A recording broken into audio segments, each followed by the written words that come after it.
الشیطان الرجیم بسم اللہ الرحمن الرحیم۔ اللہ تبارک و تعالیٰ کے نام سے شروع جو بڑا مہربان اور نہایت رحم کرنے والا ہے۔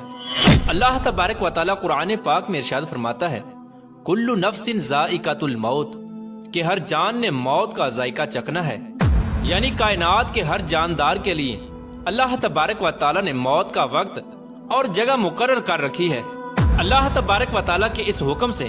کسی بھی جاندار کو چھٹکارا حاصل نہ ہوگا، اور نہ ہی اللہ تبارک و تعالیٰ کے اس حکم سے کوئی بھاگ سکے گا۔ اسی لیے تمام انسانوں کو گمراہ کرنے والا شیطان وہ بھی ایک دن موت کا ذائقہ چکھے گا،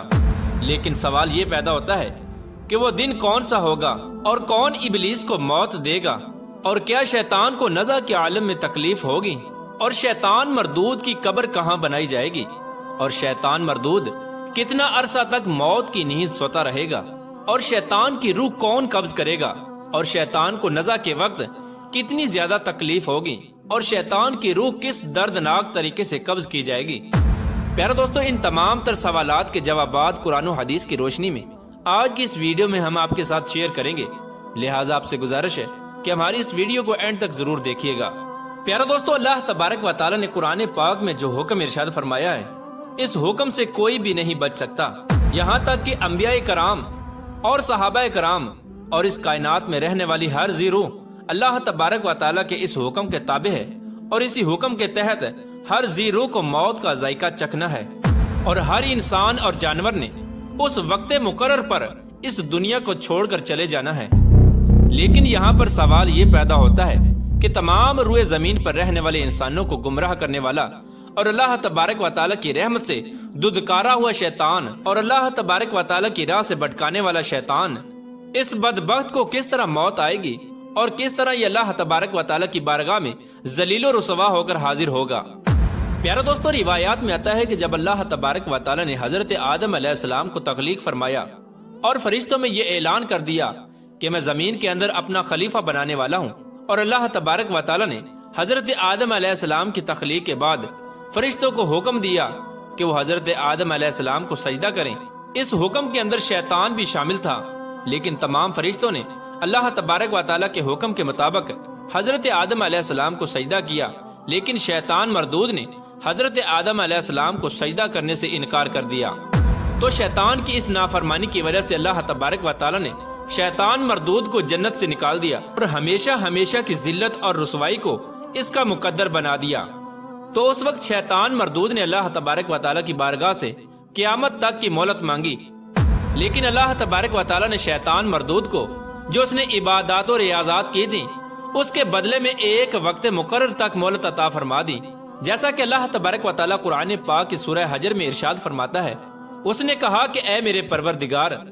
لوگوں کو زندہ کیے جانے تک مجھے مہلت عطا فرما دے۔ تو اللہ تبارک و تعالیٰ نے ارشاد فرمایا کہ تجھے مہلت دی جاتی ہے وقت معلوم تک کے لیے۔ پیارے دوستو، اب یہاں سوال یہ پیدا ہوتا ہے کہ وہ وقت معلوم کون سا ہوگا جس وقت معلوم کے اندر شیطان کو موت دی جائے گی۔ پیارے دوستو، اس بارے میں روایات میں آتا ہے کہ وقت معلوم وہ وقت ہوگا جب قیامت کی نشانیاں پوری ہو چکی ہوں گی، تو اس وقت مومنین کی بغلوں کے نیچے سے ایک پیاری اور خوشبودار ہوا گزرے گی،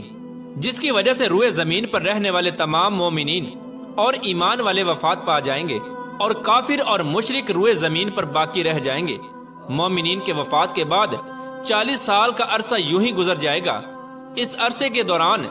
کوئی بھی بچہ پیدا نہ ہوگا، یعنی اس وقت باقی رہنے والے انسانوں کی عمر کم از کم 40 سال کی ہوگی۔ اس وقت مسلمان چونکہ مر چکے ہوں گے، اس لیے اس روئے زمین پر کوئی بھی مسلمان باقی نہ ہوگا۔ اس روئے زمین پر صرف کافر اور مشرک لوگ ہی باقی ہوں گے۔ پیارے دوستو، روایات میں آتا ہے کہ جب مومنین کی وفات کو 40 سال گزر چکے ہوں گے،